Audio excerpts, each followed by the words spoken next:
अकोढ़ी गोला।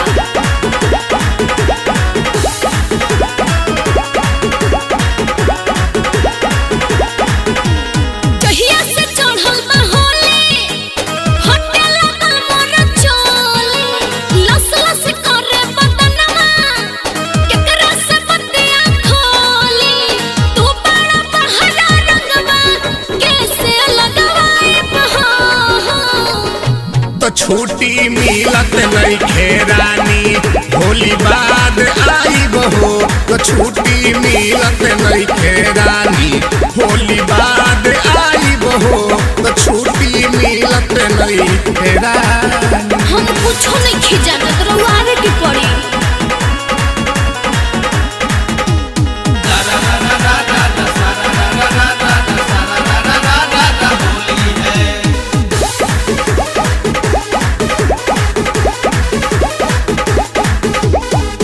सभे रंगे आगा पाछा अपना मैडम के, होलिया में गाना हम तो गावतानी गाम के। ए राजा जी काहे तड़पावतानी। सभे रंगे आगा पाछा अपना मैडम के, होलिया में गाना हम तो गावतानी गाम के। कतना लड़ाई झगड़ा भइल बायो पीस में, साहेबों के गाली फकर कइले बानी किस में।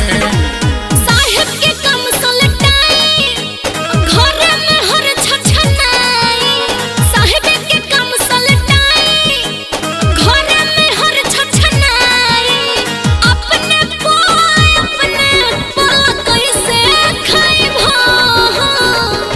तो छुट्टी मिलत नइखे धनिया, फगुआ बाद आई बहो। तो छुट्टी मिलत नइखे रानी, फगुआ बाद आई बहो। तो छुट्टी मिलत नइखे रानी। हम कुछो नहीं सुनल चाहत।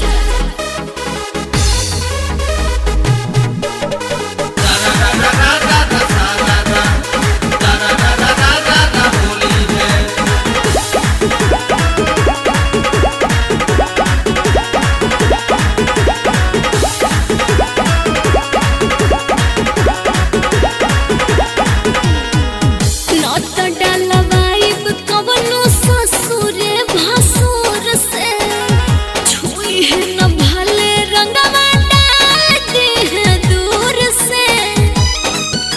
सुनी ना जी, नत डालवाइब कवनो ससुरे भसुर से, छुई है न भले रंगवा डाल दे है दूर से।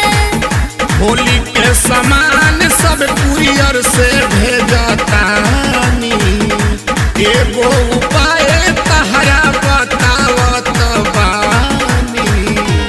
जल्दी बताई राजा जी, कि देवरा सली है मजा जी।